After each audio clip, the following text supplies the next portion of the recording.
Olá! Hoje a gente vai desvendar de vez a estrutura da redação dissertativa argumentativa. Sabe, aquela que é a chave para mandar bem no Enem, nos vestibulares, em concursos? Então bora lá, vamos entender isso juntos. A gente sabe como é. As provas vão chegando, bate aquele desespero, né?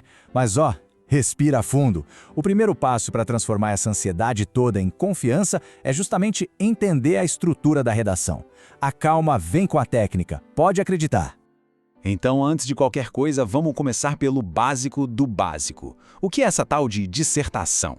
Muita gente escuta essa palavra e já gela, mas na real o conceito é bem mais simples do que parece. É isso mesmo. Dissertar, no fundo, é só falar sobre alguma coisa. Sabe quando um professor fala, dissertem sobre o assunto? A ideia é essa, é desenvolver ideias sobre um tema. Só que, claro, para as provas, o buraco é um pouco mais embaixo. A exigência é bem específica, e é aí que a gente precisa entender os diferentes tipos de texto. E aqui atenção, porque esse é um ponto crucial. Não existe um tipo só de dissertação, não. E confundir isso na hora da prova, nossa, é um erro que pode custar muito caro na nota final. Por isso, é fundamental entender direitinho a diferença entre eles. Dá uma olhada aqui, fica bem claro.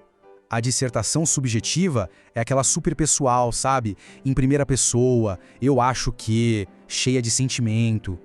Já a expositiva é tipo uma notícia de jornal, ela só informa, não dá opinião nenhuma. Agora, a argumentativa, que é a que interessa pra gente, é essa sim.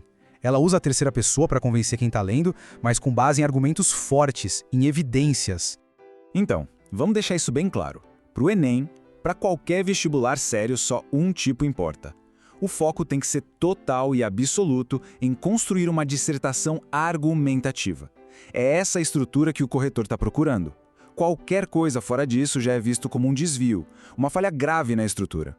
Beleza. Agora que a gente já sabe qual é o nosso alvo, vamos para o esqueleto da coisa, para a estrutura. Pensa nela como se fosse a planta de uma casa, sabe? Tem aquelas partes que não dá para negociar, que são obrigatórias para a casa não cair. E daí a planta baixa. Introdução, desenvolvimento e conclusão. E olha, isso não é uma sugestão, tá? É regra. Cada uma dessas três partes tem uma função muito específica e nenhuma pode faltar. Ah, e por falar em regra, anota essa dica que vale ouro. A redação precisa ter, no mínimo, 3 parágrafos. O corretor tem que bater o olho no texto e ver essa divisão. Um parágrafo para a introdução, pelo menos um para o desenvolvimento e um para a conclusão. Se essa separação não estiver clara, visualmente mesmo, a nota de estrutura já fica comprometida. É sério. Ok, então a gente já tem a estrutura macro. Agora vamos dar um zoom em cada um desses pilares. O que tem que ter, obrigatoriamente, dentro de cada parágrafo para ele funcionar direitinho? Vamos lá, a introdução. Ela tem 2 missões que não podem falhar. A primeira é apresentar o problema, ou seja, dar o contexto do tema que a prova pediu. A segunda é declarar a tese. E o que é a tese? É simplesmente o ponto de vista que vai ser defendido no texto. Faltou um desses dois, a introdução já nasceu capenga. Aí a gente segue para o desenvolvimento, e a ligação tem que ser direta. Se na introdução foi apresentado um ponto de vista, agora é hora de defender esse ponto de vista com unhas e dentes. A missão aqui é uma só: convencer. Usar tudo que tiver para provar que a tese faz sentido. Mas convencer como? Com eu acho? De jeito nenhum. É com provas. E quais são as ferramentas para isso? Olha só: dados estatísticos, fatos concretos, pensa nos desastres de Mariana e Brumadinho, por exemplo, comparações históricas, sociais e, claro, citações de especialistas. Cada um desses recursos tem um poder diferente, né?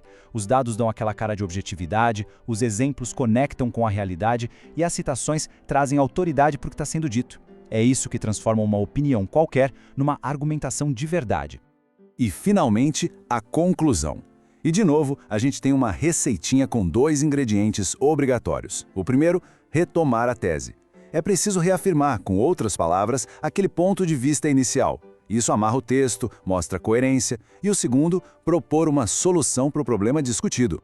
E aqui, ó, um alerta piscando para quem vai fazer Enem. A solução não pode ser uma coisa vaga. Tipo, é preciso conscientizar as pessoas. Não. Tem que ser um projeto de intervenção completo. Tem que responder: quem vai fazer isso? O governo? ONGs? O que vai ser feito? E como? Onde? Quanto mais detalhado for esse projeto, mais alta a nota. É uma competência inteira só para isso. Bom, passamos por toda a teoria, né? O esqueleto da redação está todo aqui, montadinho. Mas agora vem a parte que realmente importa. que é pegar todo esse conhecimento e transformar em habilidade de verdade. E esta frase aqui, olha, ela resume tudo perfeitamente. Redação é técnica, sim, mas é principalmente prática. Não adianta nada saber tudo isso na ponta da língua e só ir aplicar pela primeira vez no dia da prova, no meio daquele nervosismo todo. O segredo é treinar, é escrever, errar, corrigir, escrever de novo.